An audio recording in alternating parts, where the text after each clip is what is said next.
There's a great deal of speculation right now about whether either or both the Republican and Democratic conventions will wind up being called what's a brokered convention.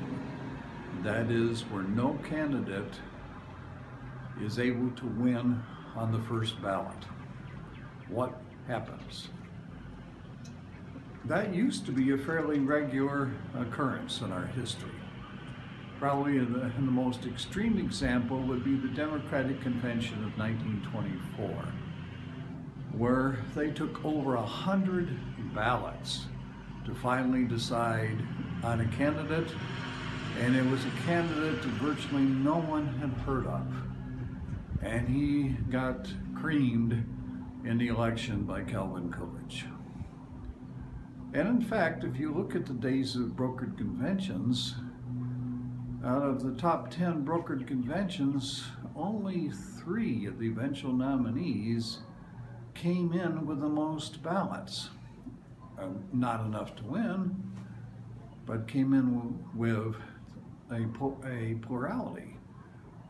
So let's try and take a look more close to the present. The last real brokered conventions were in 1952 on both sides, winding up with Adlai Stevenson for the Democrats and Eisenhower for the Republicans.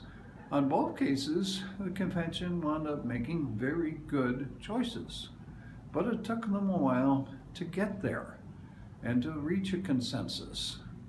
It's not that Adlai and Ike weren't well known and respected ahead of time, but there were others on both sides.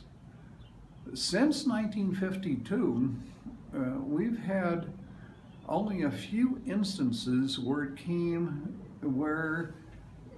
going into the convention, it was not yet clear who would receive the nomination. And on the Democratic side, on the Republican side, the last time would be 1976 in the contest between incumbent Jerry Ford and challenger Ronald Reagan.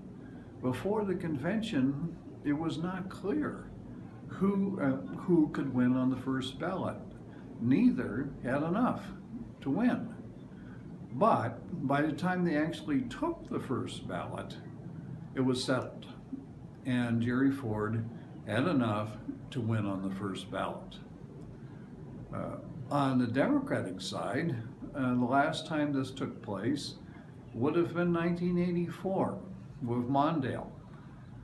When the convention opened, Mondale was clearly the front runner, but he was still 40 delegates short of winning the nomination on the first ballot.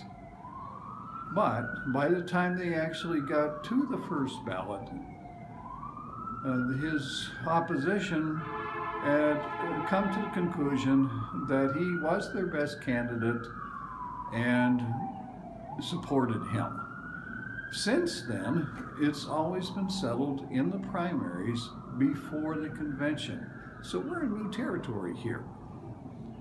We haven't had something like this where it's conceivable that the primaries do not settle the issue before the convention. That looks very likely on the Republican side. And it's very hard to tell. One thing I would point out is that Marco Rubio has held on to his delegates. So he's a potential kingmaker here in whatever comes to pass.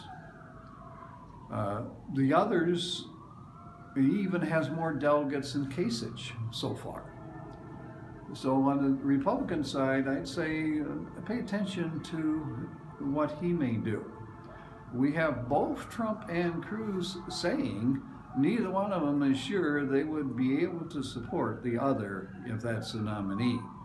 In which case, the Republican Party could split, and that hands the election to the Democrats. Maybe. On the Democratic side, The odds against Sanders are long. He'd have to win very decisive victories in the major states left. That seems unlikely to happen.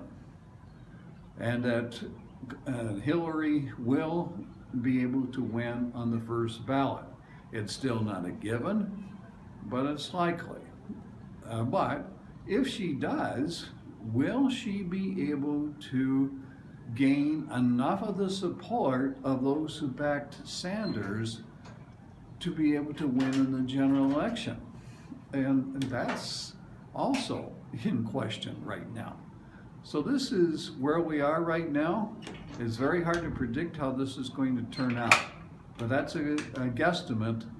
On the Democratic side, it must be either Clinton or Sanders, almost certainly.